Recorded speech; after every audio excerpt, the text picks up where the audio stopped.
Welcome to reasoning expert. Am Rahul. तो मैं लेकर आया हूँ alpha numeric symbol series mains level के क्वेश्चन आज हम वो स्टडी करेंगे। ठीक है, तो जो स्टूडेंट जो भी स्टूडेंट है अगर मेरे चैनल को फर्स्ट टाइम देख रहा है, अगर वो वीडियो पूरा देखता है, ठीक है, और उसे ऐसा लगता है कि नहीं उसने कुछ गेन किया है, तो उसे क्या करना है, चैनल को सब्सक्राइब करना है और वीडियो को लाइक करना है। ठीक है, तभी करना है जब आपको कुछ गेन होता है। तो पहला क्वेश्चन मैं स्क्रीन के ऊपर लेकर आता हूँ। तो क्या देखो, पहला क्वेश्चन ये है, स्क्रीन के ऊपर है। आपको देखो दो हमें डायग्राम्स दिए, मेंस लेवल का क्वेश्चन है ये। दो डायग्राम्स दिए हैं, तो ये डायग्राम, इस डायग्राम से ये डायग्राम बन रहा है। तो बन कैसे रहा है, यहाँ इनका इन्होंने क्या दिया है, डायरेक्शन दी है हमें। ट्राइंगल वन का जो रूल है, कंडीशन दी है, वो क्या बोला है इन्होंने, if the difference between the place value of each letter in triangle one. देखो ट्राइंगल वन में जो कौन कौन से लेटर्स है, मेरे पास ई है और एच है। बोला है इनकी जो प्लेस वैल्यू रहती है, प्लेस वैल्यू की रहती है, ई की रहती है 5 रहती है, ए बी सी डी ई, ठीक है, एफ जी एच, एच की रहती है 8 रहती है। ठीक है, तो बोल रहा है if the difference between the place value of each letter in triangle one, ठीक है, इज लेस देन 4, मतलब 8 और 5 का जो डिफरेंस है वो कितना आता है, 3 आता है, मतलब लेस देन 4 आ रहा है। ठीक है, then change each letter to previous letter. तो बोला है अगर डिफरेंस लेस देन 4 आ रहा है तो आपको करना क्या है, इन दोनों लेटर्स को, ये जो ई और एच लेटर है ना, इनको चेंज करना है इनके प्रीवियस वाले लेटर में, जस्ट इनसे पीछे वाला लेटर। ठीक है, according to the English alphabetical series. अब इंग्लिश अल्फाबेटिकल सीरीज क्या होती है, जो मतलब ए से जी तक जाते हैं, वही उसे बोलते हैं हम इंग्लिश अल्फाबेटिकल सीरीज। तो हमें इन दोनों लेटर्स को क्या करना है, चेंज करना है। चेंज हम क्यों कर रहे हैं, क्योंकि हमें ऊपर बोला है कि अगर इनकी जो प्लेस वैल्यू है ना लेटर्स की, उनका डिफरेंस अगर 4 से कम आएगा, तो मेरा तो 4 से कम आ रहा है, 3 आ रहा है, तो कंडीशन सेटिस्फाई हो रही है। तो बोल रहा है then change each letter to previous letter, मतलब ई से पहले क्या आता है, डी, एच से पहले क्या आता है, जी आता है। तो देखो जो नई वाली मेरी डायग्राम है ना, उसमें जो पहली वाली मेरी ट्राइंगल, उसमें मेरा ये वाला बनकर आया है, ये जो मैंने फाइंड आउट किया है ट्राइंगल वन के लिए। ठीक है, उस तरह से ट्राइंगल टू का अलग रूल होगा। देखो ट्राइंगल टू का रूल क्या होता है, मैं आपको इस यहीं जाके करके बता देता हूँ। बोला है if the difference between given two digit, ये तो आपको दो डिजिट दिख रही है ना, इनका जो डिफरेंस बोला है, डिफरेंस जो है वो लेस देन 5 है। अगर is less than 5 then change each digit to previous digit. ठीक है, ये बोला है। अब देखो 5 और 2 का कितना डिफरेंस होता है, 3 होता है, तो लेस देन 5 हो गया। ठीक है, तो मुझे इन दोनों डिजिट को क्या करना है, चेंज करना है इनसे पीछे वाली डिजिट। 5 से पीछे क्या आता है, 4 आता है, 2 से पीछे क्या आता है, 1 आता है। तो मेरा ट्राइंगल 2 के लिए भी ये बन गया। ट्राइंगल 3 के लिए क्या बोल रहा है, देखो if the total letter between, if the total letters between given two letter is more than 5, मतलब ये जो मेरे पास एम और पी दिए है ना, इनके बीच में टोटल लेटर्स जो हैं वो कितने हैं, अगर 5 से क्या है, ज़्यादा है। ठीक है, more than 5 then change the each letter to previous letter according to English alphabetical series. तो पहले मुझे देखना पड़ेगा और एम और पी के बीच में कितने लेटर्स प्रेजेंट है। देखो एम एन ओ पी, कितने दो लेटर्स प्रेजेंट है, एम एन ओ, फिर पी आ रहा है, तो ओनली 2 लेटर्स प्रेजेंट है। तो यहाँ क्या बोल रहा है, अगर मोर देन 2 इन्होंने बोला है, थर्ड के लिए इन्होंने बोला है मोर देन 5। ठीक है, तो मेरे तो 5 से ज़्यादा नहीं है, 5 से कम है, तो मेरा ये रूल अप्लाई नहीं हो रहा है। नंबर थर्ड के लिए मेरा रूल अप्लाई नहीं हो रहा है, तो मुझे क्या करना है, सेम एज इट इज़ क्या है, वो डिजिट लिख देनी है। ठीक है, अगर कोई कंडीशन अप्लाई नहीं हो रही है आपकी, तो जो पहली वाले डायग्राम में जो वो दिया है आपको, अल्फ़ाबेट या नंबर जो भी दिए, वो सेम दूसरी वाली में आपको नोट डाउन कर देना है, राइट कर देना है वहाँ पे। ठीक है, कंडीशन नंबर 4, मतलब ट्राइंगल 4 के लिए क्या कंडीशन है, if the difference between given two digit, if the difference between given two digit is more than 2। तो देखो 7 और 5 का डिफरेंस कितना होता है, मोर देन 2 बोला है इन्होंने, बट मेरा तो 2 आ रहा है, तो ये कंडीशन मेरी अप्लाई नहीं होगी। और इन्होंने बोला है अगर मोर देन 2 है तो करना क्या है, change digit to previous digit. अगर सब में प्रीवियस वाली डिजिट मुझे चेंज करने को बोला है, लेकिन बोला कब है, अगर डिफरेंस 7 और 5 का डिफरेंस अगर बोला है इन्होंने क्या, मोर देन 2, लेकिन मेरा तो ओनली 2 आ रहा है, तो मेरा ये एज इट इज़ वैसा ही रहेगा, इसमें कोई चेंज नहीं होगा। ठीक है, तो जस्ट मैंने आपको बताने के लिए ये बताया कि इस डायग्राम से ये वाला डायग्राम बनता कैसे है। ठीक है, हमें कैसे इसे एक्सट्रैक्ट करना होता है।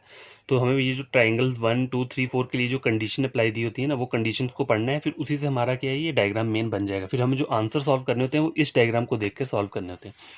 तो बिना देरी किए क्या करता हूँ, मैं एक डायग्राम ले लेता हूँ और बाकी 4 की 4 वो लिख देता हूँ जो हमारी क्या है, ये है कंडीशन है। ठीक है, तो गैस देखो ये क्वेश्चन आपके स्क्रीन के ऊपर है, डायग्राम ये है, तो मुझे इससे ये वाला डायग्राम बनाना है। तो बनेगा कैसे, मुझे ट्राइंगल 1 2 3 4 के लिए क्या है, ये कंडीशंस दी हैं। तो पहली ट्राइंगल के लिए कौन सी कंडीशन दी है, ये वाली।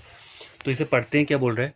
If the difference between the place value of the letter in triangle one में जो ये लेटर दिख रहे हैं ना, आई और ई, इनकी जो प्लेस वैल्यू रहती है, तो आई की प्लेस वैल्यू क्या रहती है, ई की 5 रहती है, आई की 9 रहती है, ठीक है, 9, 5 और 9, ठीक है। ट्राइंगल 1 इज लेस देन 4, अगर इनकी जो डिफरेंस होगा ना प्लेस वैल्यू का, अगर वो लेस देन 4 है, तो हमें क्या करना है, जो ये लेटर है इनको चेंज करना है प्रीवियस वाले लेटर में। अगर तभी करना है अगर लेस देन क्या है, लेस देन 4 है तो, ठीक है। अगर लेस देन 4 हुई तो आई के ऊपर क्या रहता है प्लेस वैल्यू, 9 रहता है, ई के ऊपर 5 रहता है, ठीक है।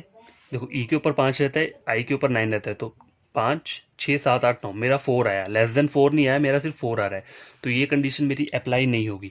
अगर आपकी कोई कंडीशन अप्लाई नहीं हो रही है, तो सेम जो अल्फ़ाबेट है वो एज इट इज़ कहाँ लिख देना है आपको, दूसरी वाली डायग्राम में, मतलब आई और ये सेम एज इट इज़ यहाँ लिख देना है, अगर कंडीशन आपकी अप्लाई नहीं हुई तो। ट्राइंगल 2 के लिए क्या बोल रहा है, देखो, if the difference between the given two digit, ये तो डिजिट दिख रहे हैं ना आपको 6 और 1, इसका डिफरेंस जो बोल रहा है is less than 5, less than 5, then change the each digit to previous digit. अब देखो 6 और 1 है, ठीक है, 6 में से एक गए कितना होता है, 5 होता है, पर इन्होंने क्या बोला है, लेस देन 5 बोला है, 5 नहीं बोला है मुझे, लेस देन 5। तो यहाँ तो मेरा लेस देन 5 नहीं हो रहा है, यहाँ तो 5 हो रहा है, तो मुझे ये सेम एज इट इज़ क्या करना है, इसे लिख देना है, मतलब मेरी ये कंडीशन अप्लाई नहीं हुई यहाँ पे। ट्राइंगल 3 के लिए क्या बोल रहा है, ये ट्राइंगल 3 है, ठीक है।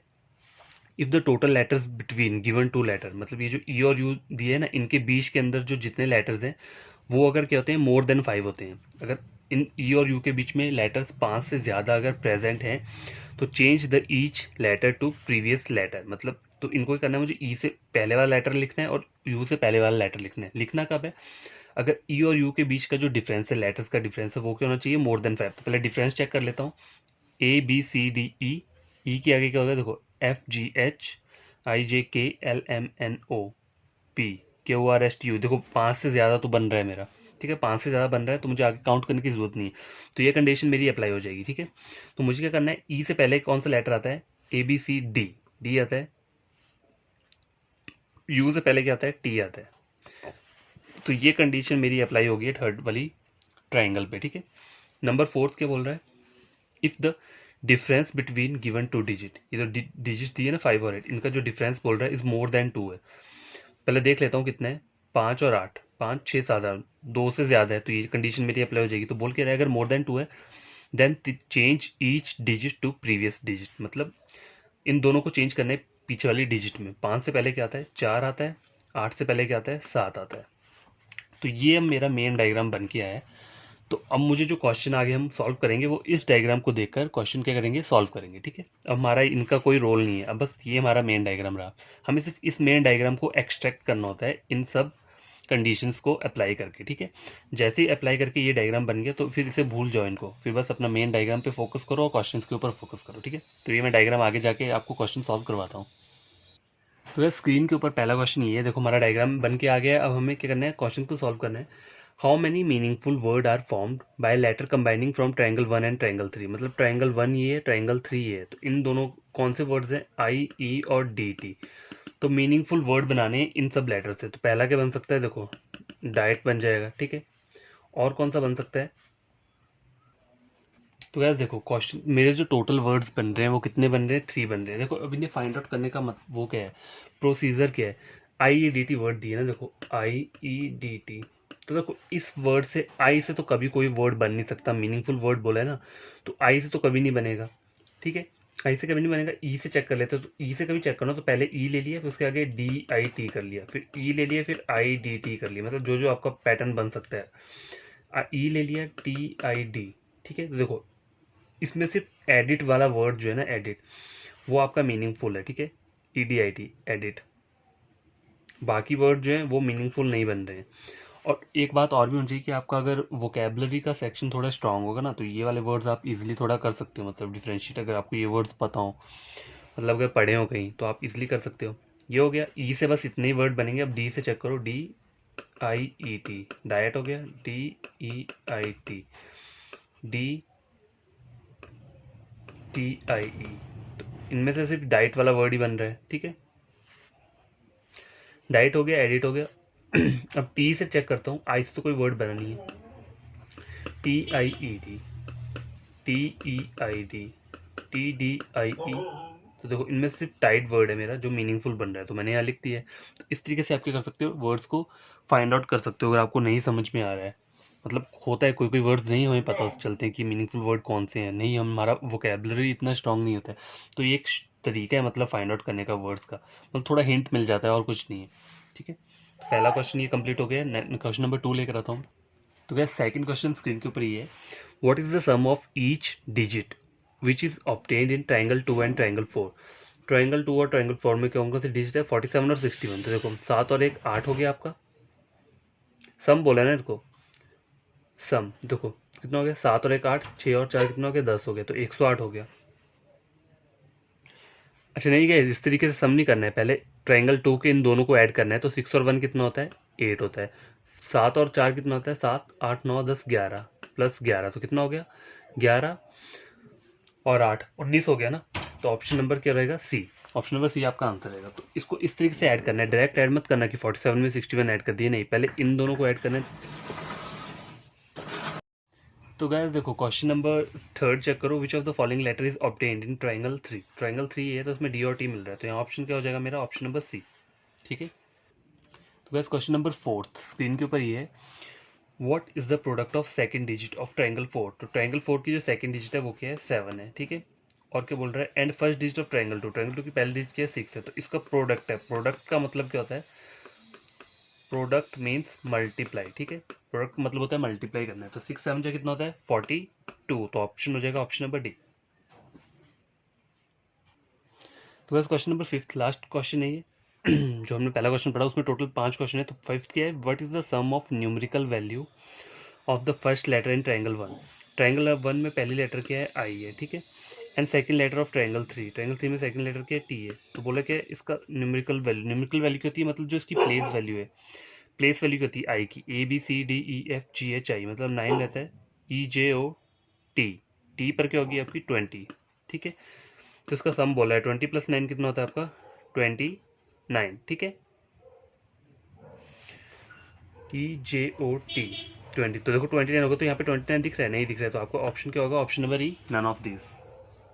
देखो आई की जो प्लेस वैल्यू रहती है वो 9 रहती है, टी की क्या रहती है, 20 रहती है। तो मुझे याद कैसे है, देखो ई जे ओ टी वाई, ये एक वर्ड है, इजोटी वर्ड है, मैंने इससे याद रखा है कि इन लेटर्स की प्लेस वैल्यू क्या रहती है। तो देखो 5 का टेबल पता है सबको, 5 1 जार 5, 5 2 जार 10, तो 5 10 15 20 और 25। तो आप चेक भी कर सकते हो, ए से जेड तक जाओगे ना, ए से जी तक जाओगे तो जो भी लेटर्स आएंगे उनकी प्लेस वैल्यू यही रहेगी। और कौन सा वर्ड रहता है, देखो एक और वर्ड बताता हूँ आपको, C F I L O R U X, C फिलोरक्स। ठीक है, सी पर क्या रहता है, 3, 3 का टेबल आता है, 3 1 जार 3, 3 2 जार 6, 3 3 जार 9, 3 4 जार 12, 15 16 18 21। ठीक है, सी फ्लोरक्स वर्ड हो गया। और कौन सा वर्ड हो सकता है, B D H N P, ये एक वर्ड है, B D H N P. इसमें 2 का टेबल चलता है, 2 4 6 नहीं आता है, फिर क्या आता है आपका 8 आता है, 8 और 16 17 ऐसे करके कुछ उसकी वो है, मुझे ये थोड़ा देखना पड़ेगा, लेकिन इन दोनों वर्ड्स का मैं एक्यूरेट हूँ कि इनका जो रहता है प्लेस वैल्यू वो सेम वही रहता है। ठीक है, देखो A B C D E F G H, मतलब एच पे 8 आ जाए, 8 आ गया, आई J K L M N, N पे कितना आ गया, 14 आ गया, ओ पी ये 16 आ गया, तो ये बन गया आपका। ठीक है, B D H N P हो गया, इजोटी वर्ड हो गया, और सी फ्लोस। टोटल वर्ड्स कितने हैं, देखो टोटल अल्फाबेट्स कितने हुए, 1 2 3 4 5 6 7 8 9 10 11 12 13 14 15 16 17 18। देखो आपके 18 अल्फाबेट्स जो है वो कवर हो जाएंगे इन तीनों वर्ड्स के थ्रू। और बाकी के कितने बचते हैं हमारे पास, 6 7 और 8, बाकी के जो 8 बच रहे हैं उसको आप याद कर सकते हो कैसे, जैसे देखो ए के ऊपर क्या रहता है, 1 रहता है, जी के ऊपर क्या रहता है, 26 रहता है। ठीक है, वाई के ऊपर क्या रहता है, 25 रहता है, एक्स हमारा हो गया वाई, यू भी हो गया, वी वी के ऊपर क्या रहता है, यू वी डब्ल्यू, वी रहेगा 23, वी डब्ल्यू 24 हो गया,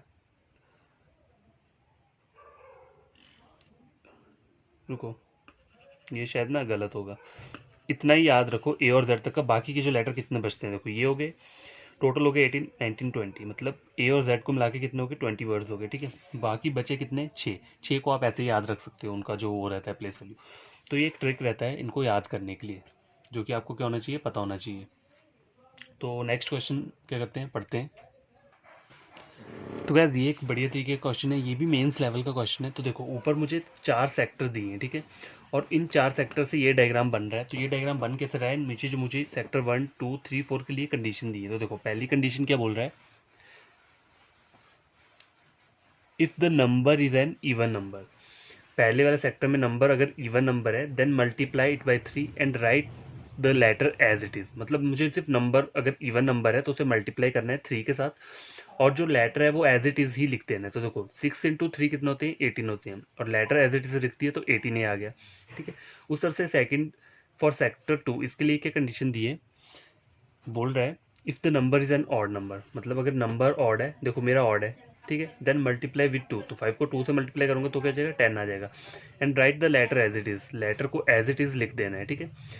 सेक्टर 3 के लिए क्या बोल रहा है, if the place value of the letter is an even number. Place value मतलब लेटर, यहाँ पे क्यू लेटर दिए, इसकी प्लेस वैल्यू अगर क्या होनी चाहिए, अगर इवन होगी तो हमें क्या करना है, then change the letter to its previous. तो लेटर को क्या करना है, प्रीवियस लेटर में चेंज कर देना है, ठीक है, और नंबर एज इट इज ही लिखना है। तो यहाँ पे सिर्फ हमें लेटर के ऊपर फोकस करना है। तो देखो क्यू की प्लेस वैल्यू क्या रहती है, 17 रहती है, ठीक है, 17 रहती है, तो वो इवन नंबर नहीं हुआ, तो ऑड नंबर हुआ। तो अगर ऑड नंबर है तो ये कंडीशन अप्लाई नहीं होगी, तो मुझे ये दोनों नंबर एज इट इज लिख देने हैं, 9 भी एज इट इज लिख देना है और क्यू भी ऐसे ही एज इट इज लिख देना है, ठीक है। For triangle number 4, fourth triangle के लिए क्या बोल रहा है, if the place value of the letter is an odd number. अब सी की क्या रहती है, ए बी सी ऑड रहती है, ठीक है, ऑड रहती है, then change the letter to the next letter and write the number as it is. देखो सी की क्या रहती है, सी की ऑड रहती है, ऑड मतलब ए बी सी, सी कितने पर आता है, ऑड पे 3 आ रहा है, सी के ऊपर प्लेस वैल्यू 3 आती है, तो मतलब ऑड है। तो सी के आगे करना है मेरे को, इसको चेंज करके क्या बन जाएगा, ये डी बन जाएगा, ठीक है। नेक्स्ट लेटर बोला है ना, ठीक है, और नंबर एज इट इज लिखना है, तो 7 आ गया, डी आ गया। अब मेरा ये है, एक्चुअल मेरा क्वेश्चन ये है, तो मुझे इसका एक डायग्राम बनाना पड़ेगा, ठीक है, डायग्राम बनाना पड़ेगा। तो यहाँ मैं बना लेता हूँ, ठीक है। देखो पहला, दूसरा, तीसरा और चौथा सेक्टर ये हो गया। अब पहले वाले के लिए क्या बोल रहा था, if the number is an even number. पहला क्या है, नंबर इवन नंबर है 14, देन मल्टीप्लाई 3। तो 14 को मैं 3 से मल्टीप्लाई करता हूँ तो क्या आ जाता है, यहाँ 2 आ गया, 1, 42, ठीक है, यही आएगा, ठीक है, 42 आ गया। और बोला क्या है, नंबर जो है वो एज इट इज लिख देना है मुझे, write the letter, letter as it is लिख देना, तो ए ऐसे आ जाएगा मेरा, ठीक है। 42 तो आ जाएगा, 14 इंटू 3 42 हो गया, और ए लेटर को ऐसे ही लिख देना है। सेक्टर 2 के लिए क्या बोल रहा है, if the number is an odd number. अगर नंबर ऑड है, मेरा तो यहाँ पे क्या है, इवन नंबर है, 12 दिया है ना मुझे, तो ये तो ऑड नहीं हुआ। देन मल्टीप्लाई 2, तो मुझे ये मेरी अप्लाई ही नहीं होगी। देखो पहले बोल रहा है if the number is odd number, मेरा यहाँ नंबर क्या है, इवन नंबर दे रहा है, तो सीधा इसको मैं कट कर दो, ये वाली मेरी कंडीशन अप्लाई नहीं होगी सेकंड वाली। तो ये जो मैं एज इट इज लिख दूंगा, 12 और जेड में एज इट इज ही लिख दूंगा अगर मेरी कंडीशन अप्लाई नहीं होती है। सेक्टर 3 के लिए बोल रहा है if the place value of the letter, जो लेटर है ना इसकी जो प्लेस वैल्यू है इज एन इवन नंबर। अब एन की जो प्लेस वैल्यू रहती है वो क्या रहती है, एम की 13 रहती है, एन की 14 रहती है, मतलब इवन नंबर रहती है। Then change the letter to its previous letter, मतलब पीछे वाले लेटर पे करना है, एल एम, एम पर आ जाऊंगा मैं यहाँ पे, और नंबर एज इट इज ही रहेगा, तो एम आ गया और नंबर एज इट इज रहेगा, यहाँ लिखा है write the number as it is. For triangle number 4, if the place value of letter is an odd number. If the place value of letter, I की बात हो रहा है, इज एन ऑड नंबर, तो आई के ऊपर क्या रहता है, 9 रहता है, ऑड नंबर हो गया। Then change the letter to the next letter, तो आई के आगे नेक्स्ट लेटर कौन सा रहता है, जे, ठीक है, और write the number as it is, मतलब 23 एज इट इज रहेगा, और आई का बन के क्या आ जाएगा, जे। तो मेरा एक्चुअल डायग्राम ये बनकर आया है, ठीक है। तो मुझे क्वेश्चन जो सॉल्व करने हैं वो इस डायग्राम को देख के क्वेश्चन को सॉल्व करना है। तो नेक्स्ट वाली स्क्रीन पे ये डायग्राम बनाता हूँ और देन हम क्वेश्चंस को सॉल्व करते हैं। तो गाइस ये वो क्वेश्चन है जो हमने क्या किया है, इसे एक्सट्रैक्ट किया है, ठीक है। ये वो क्वेश्चन है जिससे हमें डायग्राम एक्सट्रैक्ट हो गया। अब हमें करना क्या है, क्वेश्चन नंबर फर्स्ट के बोल रहा है what is the sum of numbers obtained in all the sector. तो जितने भी ऑल सेक्टर में नंबर्स हमें दिए इनका सम हमें करना है। तो देखो 40 प्लस 20 कितना हुआ, 60, 60 प्लस 10 कितना हो गया, 70 हो गया, 70 प्लस 3 73, 70 प्लस 3 76, 77 78 79 80। तो मेरा आंसर क्या हो गया, ऑप्शन नंबर ए। तो ऑप्शन नंबर ए मेरा आंसर रहेगा। क्वेश्चन नंबर 2, तो गाइस क्वेश्चन नंबर 2 स्क्रीन के ऊपर ये है, what is the difference between the number of sector 2 and sector 3। Sector 2 और सेक्टर 3 के नंबर्स का डिफरेंस चाहिए। तो 12 में से 3 के तो कितना हो गया 9। तो ऑप्शन नंबर सी क्या हो जाएगा, आपका आंसर हो जाएगा क्वेश्चन नंबर 3। तो गाइस ये चेक करो, क्वेश्चन नंबर 3 के बोल रहा है which of the following pairs of letter is obtained in first and third sector. तो पहला सेक्टर ये, थर्ड ये, ए और एम। तो यहाँ ए एम दिख रहा है कहीं पे, नंबर टू मेरा आंसर हो जाएगा ए एम। तो क्वेश्चन नंबर 4 हम ट्राई करते हैं। तो गाइस देखो क्वेश्चन नंबर 4 क्या है, स्क्रीन के ऊपर ये है, what is the difference in the place value of letter obtained in third and fourth sector. Third और फोर्थ सेक्टर में जो लेटर्स हैं, ठीक है, इनकी प्लेस वैल्यू मुझे फाइंड आउट करनी है। तो देखो एम की कितनी रहती है, एम की रहती है 13, ठीक है, 13 रहती है। और जे की 10 रहती है, ठीक है। अब 10 कैसे रहती है, देखो इजोटी वर्ड याद है, EJOTY, 5 का 12 चलता है, 5, 10, 15, 20 और 25। तो 10 जे की क्या रहती है, 10 रहती है। तो 10, 13 माइनस 10 कितना हुआ 3। तो ऑप्शन नंबर सी क्या हो जाएगा मेरा, इसमें आंसर हो जाएगा।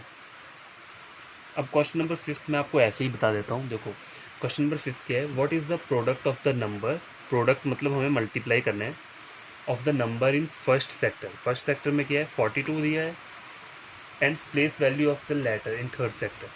थर्ड सेक्टर की प्लेस वैल्यू जो है, एम की प्लेस वैल्यू क्या रहती है 13 रहती है, ठीक है, 13 रहती है। तो इसका क्या करना है, मुझे प्रोडक्ट फाइंड आउट करना है। तो देखो 3 2 जा 6, 4 3 जा 12, ठीक है, ये आ गया 1 4 4 6 4 5 4 6, ठीक है, 5 4 6 आपका आंसर रहेगा। तो ये क्या रहेगा, इन दोनों का प्रोडक्ट रहेगा। तो इस तरीके से आपको क्वेश्चन को सॉल्व करना होता है। प्रोडक्ट का मतलब क्या होता है, प्रोडक्ट मीन मल्टीप्लाई, ठीक है। तो आज का जो हमारा वीडियो लेक्चर है वो इतना ही है। आई होप कि आपको ये 2 मेंस लेवल के क्वेश्चन बढ़िया लगे होंगे। और देखो मेंस लेवल में तो क्वेश्चन कहीं से ही बन सकता है, लेकिन इस टाइप के भी बन सकते हैं। तो आपको ये करना है, फोकस करना है हर एक क्वेश्चन के ऊपर, ठीक है। तो जो कोई न्यूज़ वो है स्टूडेंट या एस्पिरेंट है, वो जो मेरा वीडियो देख रहा है, तो उसे ये वीडियो अगर अच्छा लगा होगा, अगर वो पूरा पढ़ेगा ऐसे, उसके बाद उसे कुछ समझ आता है, तो उसके लिए करना है चैनल को सब्सक्राइब करना है, ठीक है। और वीडियो को क्या करना है, लाइक करना है। तभी करना है जब आप कुछ क्या करते हो, गेन कर रहे हो।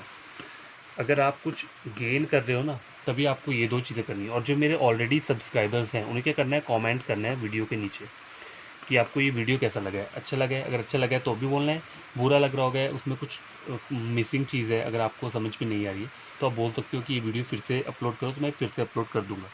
टेलीग्राम पे मेरा एक लिंक रहता है हर एक वीडियो पे, तो आप उसे वहाँ पे कोई डाउट है तो आप क्वेश्चन पूछ सकते हो, लेकिन क्वेश्चन वही पूछना जो हम क्या पढ़ रहे हैं, टॉपिक अभी कवर कर चुके हैं। एंड यही मुझे बोलना है, बड़ी तरीके से पढ़ो। देखो क्वेश्चन तो कहीं से भी आ सकता है, तो आपके बेसिक्स, तो हर बार मैं ये बोलता हूँ कि बेसिक अगर आपके स्ट्रांग रहेंगे ना, तो आप किसी टफ क्वेश्चन को भी थोड़ा इजी वे में कर सकते हो। अगर बेसिक ही आपके वीक रहेंगे तो आप कुछ नहीं कर पाओगे। तो देखो प्लेस वैल्यू जो रहती है ना, प्लेस वैल्यू आपको हर एक लेटर की क्या रहनी चाहिए, याद रहनी चाहिए, ठीक है।